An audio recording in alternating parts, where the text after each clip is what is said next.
Friends, എല്ലാവർക്കും നമസ്കാരം. ഇന്ന് ഞാൻ കാബേജ് കൊണ്ടുള്ള ഒരു അവിയലാണ് കാണിക്കുന്നത്. വളരെ മെഴുക്ക് പുരട്ടിയേക്കാളും വളരെ സ്വാദുകൂടിയതാണിത്. ഇത് 1/2 കിലോ കാബേജാണ് എടുത്തിരിക്കുന്നത്. അതിൻ്റെ 1/4 ഭാഗമാണ് എടുത്തിരിക്കുന്നത്. 1/2 കിലോയുടെ പകുതിയാണ് എടുക്കുന്നത്. നെടുകെ കീറിയിട്ടുണ്ട്. ഇതിനെ എന്നിട്ട് ഇതിനെ രണ്ടായിട്ട് ഇങ്ങനെ കീറാം.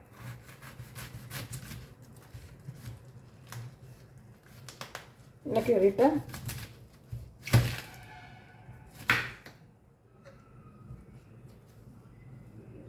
ഇതിൻ്റെ ഈ കമ്പൊക്കെ ഉണ്ടെങ്കിൽ അതിനെ ഇത്ര ഇങ്ങനെ മാറ്റുക. ഇതിൻ്റെ കട്ടിയായിട്ടുള്ള ഭാഗം കാമ്പ് മാറ്റുക. അത് കഴിഞ്ഞിട്ട് നമുക്ക് ഇതിന് വേണ്ടി അരിയാം. എളുപ്പം തന്നെ ഉണ്ടാക്കാം. എണ്ണയൊന്നും അധികം ഇല്ലാതെ നമുക്ക് എളുപ്പം ഉണ്ടാക്കി കഴിക്കാവുന്നതാണ്. ഇതിൻ്റെ ഇതും കളയുക. എന്നിട്ട് കണ്ടോ, എന്നിട്ട് തന്നെ ഇങ്ങനെ നീളത്തിൽ ചെറുതായിട്ട് അരിയുക. ഇത് കാമ്പൊന്നുമല്ല, ഇങ്ങനെ ഇതിൻ്റെ ഇല മാത്രമാണ് എടുക്കുക. ഇലയാണ് എടുക്കേണ്ടത്. നടുക്കിരിക്കുന്ന ആ കാമ്പങ്ങ് കളയുക. ഇങ്ങനെ അരിഞ്ഞെടുക്കുക. കാബേജ് മുഴുവനും അരിഞ്ഞെടുത്തിട്ടുണ്ട്. അത് ഇതേ രീതിയിലാണ് അരിഞ്ഞെടുത്തിരിക്കുന്നത്. 1/4 കിലോയുടെ പകുതിയാണ് എടുത്തിരിക്കുന്നത്. ബാക്കി ഇത്രയുണ്ട്. ഇതിലേക്ക് 3/4 ടീസ്പൂൺ ഉപ്പിടാം. ഏത് കറിക്കായാലും ആദ്യം ഉപ്പ് തന്നെ ഇടുക. അപ്പോൾ നല്ല ടേസ്റ്റാണ്. അതിനോടൊപ്പം 3/4 ടീസ്പൂൺ മഞ്ഞൾപ്പൊടി ചേർക്കാം. ഇതിലേക്ക് പച്ചമുളക് 2 എണ്ണം കീറിയത്. എരിവിനനുസരിച്ച് ഇത് എരിവുള്ള പച്ചമുളകായതുകൊണ്ട് 2 എണ്ണം ഇടുന്നുള്ളൂ. പിന്നെ ഉള്ളി ഒരു 15 ചെറിയ ഉള്ളി ഇങ്ങനെ ചെറുതായിട്ട് കീറി ഇടുക. 15 എണ്ണം ഉണ്ട് ചെറിയ ഉള്ളി. ഇതിനി നമുക്ക് നല്ലവണ്ണം ഒന്ന് മിക്സ് ചെയ്ത് കൊടുക്കാം. നല്ലവണ്ണം ഒന്ന് മിക്സ് ചെയ്യുക. മിക്സ് ചെയ്ത് ഒന്ന് മാറ്റി വെച്ചിട്ട് മിക്സിയുടെ ജാറെടുക്കാം. ജാറെടുത്തിട്ട് കുറച്ച് വാളൻപുളി, ഒരു ചെറിയ ഒരു നെല്ലിക്ക വലിപ്പത്തിലുള്ള വാളൻപുളി, ഇത്രയും വാളൻപുളി ഇടാം. അതിനോടൊപ്പം തേങ്ങയും ഒരുപാട് അരച്ച് കളയരുത്. അവിയലിനൊക്കെ അരയ്ക്കുന്നത് പോലെ അരയ്ക്കുക. തേങ്ങ ഇട്ടത് 1.5 പിടിയാണ്. കയ്യിൽ 1.5 പിടി തേങ്ങ ഇട്ടിട്ടുണ്ട്. മുളക് പൊടി ഒരു 3/4 ടീസ്പൂൺ ഇട്ടാൽ, ഒരു 1/4 ടീസ്പൂൺ പച്ച മല്ലിപ്പൊടി 1/4 ടീസ്പൂൺ. ഇനി അരയ്ക്കാൻ ആവശ്യമായ വെള്ളം ഒഴിച്ച് കൊടുക്കാം. 1 ടേബിൾ സ്പൂൺ, 2, 3, 4,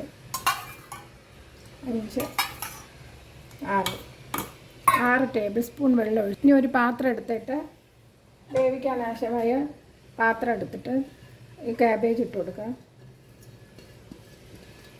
കൈ കൊണ്ട് നല്ലവണ്ണം ഞെരടി എടുക്കുക. ഇങ്ങനെ ഞെരടി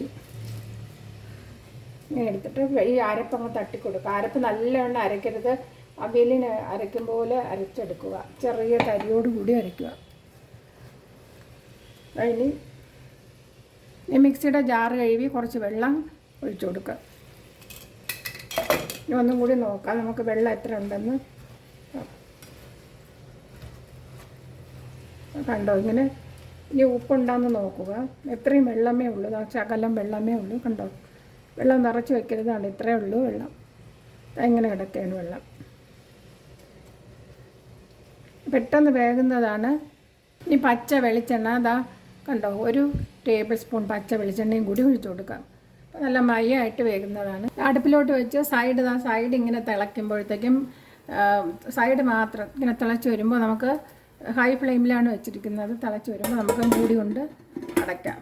പ്രഷർ കുക്കറല്ല ഇത്. പ്രഷർ കുക്കറിൽ ഗാസ്കറ്റ് ഒന്നും ഇടാതെയാണ് ചെയ്തിരിക്കുന്നത്.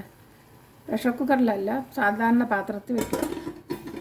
പ്രഷർ കുക്കറിൽ ഗാസ്കറ്റ് ഇടാതെ വെച്ചതേ ഉള്ളൂ. ഇവിടെ ലോ ഫ്ലെയിമിലോട്ട് വയ്ക്കാം. ഇനി ലോ ഫ്ലെയിമിൽ തന്നെ ഇരിക്കട്ടെ. ഒരു 8 മിനിറ്റ് ആയിട്ടുണ്ട്. അപ്പോൾ നമുക്ക് തുറന്ന് നോക്കാം. കണ്ടോ, ലോ ഫ്ലെയിമിൽ മാത്രമേ വയ്ക്കാവൂ. വെള്ളം അതാണ് ശകലം വെച്ചത്. നല്ല മണം വന്നിട്ടുണ്ട്.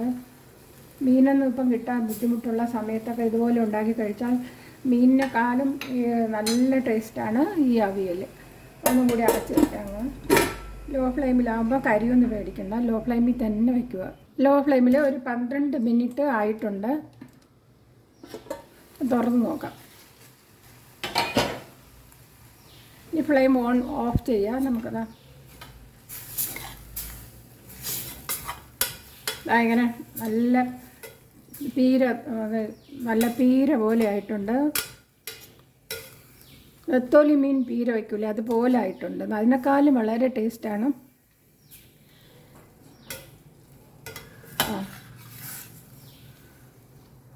കണ്ടോ, നല്ല മണവും വന്നിട്ടുണ്ട്. ഇങ്ങനെ കഴിക്കാവുന്നതാണ്. തോരൻ ഉണ്ടാക്കുന്നതിനേക്കാൾ ഏറ്റവും നല്ലതാണ് ഈ മെഴുക്കുവരട്ടിയേക്കാളും നല്ല ടേസ്റ്റാണിത്. ഒന്ന് ഉണ്ടാക്കി നോക്കുക. ഇനി അടുത്തൊരു വീഡിയോയുമായി വരാം. എല്ലാവർക്കും ബൈ.